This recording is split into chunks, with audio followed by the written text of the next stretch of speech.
I'm probably going to say this a lot in this series, but Alaska was life-changing. Welcome to Experience Alaska Part 2. If you caught the other episode, I was leaving the Lakefront Hotel in Anchorage, where it was my first, not even a full night stay, because I checked in at that hotel. It was after midnight, I think, at that point. In this episode is breakfast. When I went around a bend, this is what I had seen. Mountains in the distance. And I gotta tell you, instantaneously, I just wanted to stop in the middle of city traffic and just stare at these mountains off in the distance that consumed the whole background of what I was looking at.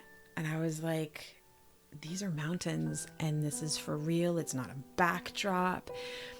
And I didn't want to blink. I didn't want to move. I didn't want to do any of that stuff because I didn't want to miss out on seeing such beautiful, majestic mountains. I was afraid that I wasn't going to get a nicer view than what I was looking at right there. And boy, can I tell you, I was wrong. You will see some beautiful, breathtaking mountains over this series as you stay along. Trust me, the views just get more and more beautiful.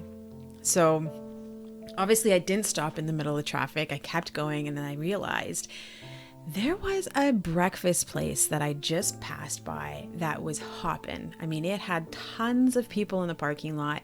It looked aged and it looked like it'd been around for a while, and I thought this is the place to go.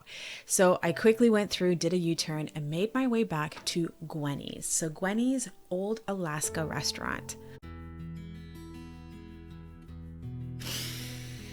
Oh man, I was so nervous to go into this restaurant. I have no idea. I think it kind of goes back to the jitters that I talked about in the first episode, where it was so new. I didn't know what to expect. I was by myself and I had my camera in my hand, and I was just like, let's just be a tourist and go in. Just enjoy. When I stepped into Gwennie's, I knew this place had history. You know, right from that very moment when I stepped in through those wooden doors, right into, you know, just the bar that you go into and you see from wall to wall, it was eclectic. It had a mix of pictures and posters, articles, and it had old, like, bear traps and propellers. Even frying pans were hanging from the ceiling. It was a place where it didn't matter where you looked, you always found something new and something interesting. It was one of those restaurants where, quite honestly, I probably could have spent half a day just looking at all of the stuff that was there. They even had stuffed animals all over the place. The bears, foxes.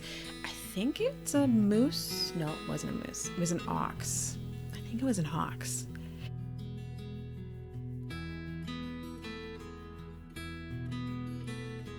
I was going to have to step out of my comfort zone, and I had to ask about this restaurant.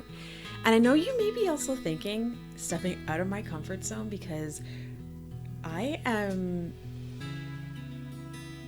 an extrovert at its best in moments in time, and in my business and chatting with people. I can be that chatty Cathy and hold a room's attention if I want to. But I gotta tell you, when it comes to a personal level, there was definitely some deep learnings in Alaska about myself when it came to doing things like talking to people. It was the wildest thing. Really, it was. But here's what I learned about Gwennie's. The power of chatting with people. This is the story that I got from Marie, which was my waitress, and also was able to chat with Tina too, which was one of the hostess there as well.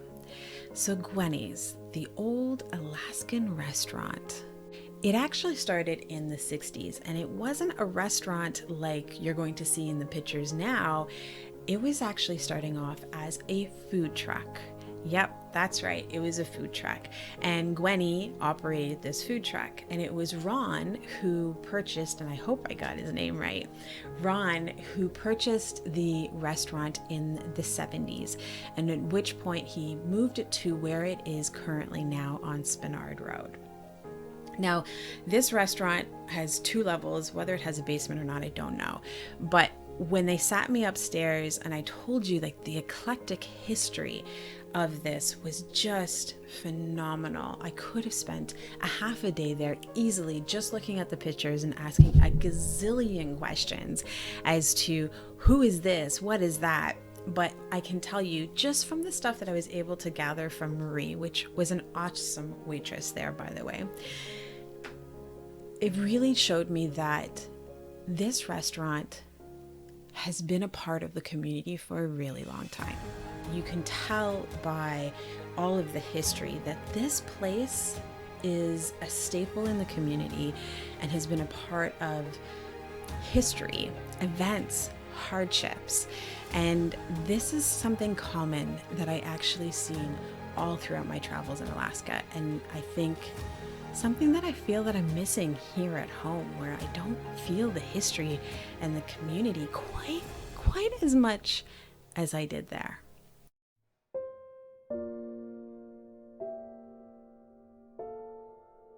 These 2 pictures I thought were interesting, and then I quickly learned that it was actually ivory, and these were carved and etched in the actual pictures to the ivory. Can only imagine how long it took. And then you're also going to see here some pictures, or I should say posters, of the Iditarod. And so mainly, if you were to go through this restaurant, you would see a picture for every year of the Iditarod. And Iditarod is what they would call dog mushing or dog sledding race. And I'm going to tell some more history of that in some of the future episodes to come, because I did do some dog sledding, which I'm going to definitely share with you. But the Iditarod definitely has connection to a whole history in Alaska, and there is a lot of pride when it comes to that too. And in this restaurant, it held that because you've seen it on the walls and all of the history that came with it too.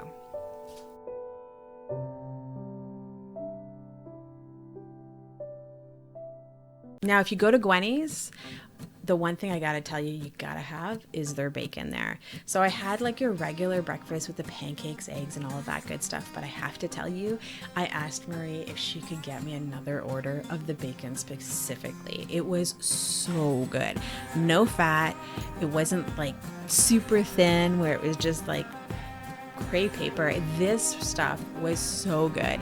And I gotta tell you, I very quickly realized that I wasn't the only one at the restaurant that thought the same. There was some people that obviously come there quite regularly, and they're like, and by the way, please make sure that we have another order of bacon, please, because that stuff is amazing. So I was like, yeah, I feel you, sister. You know, yeah, I may be coming from far away, but I gotta tell you, this bacon was the best. So you've got to try it out. Would I recommend you to go to Gwennie's Old Alaskan restaurant? Heck yes, with a side of bacon, please. I was in no rush to leave, but I will admit I was excited because I was now officially making my way over to Palmer, which I think was about an hour and a half away, to be able to go and stay at the Johnson House. So this is what you are going to experience in part 3 of Experiencing Alaska. However, I am going to give you a little bit of an experience of driving out of Anchorage, where the mountains started to become a real part of my scenery. And trust me, this is just the beginning.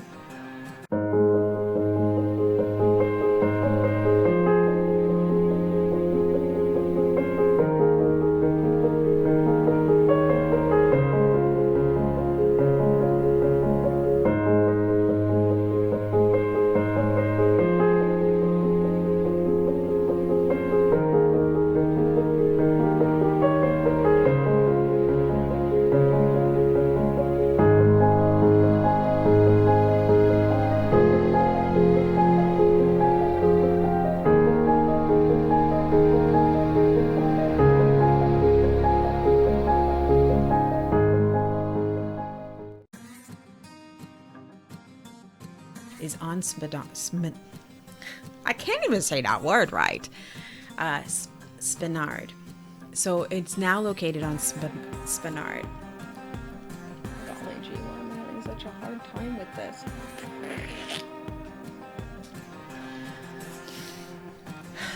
I'm overthinking this. I really, really am.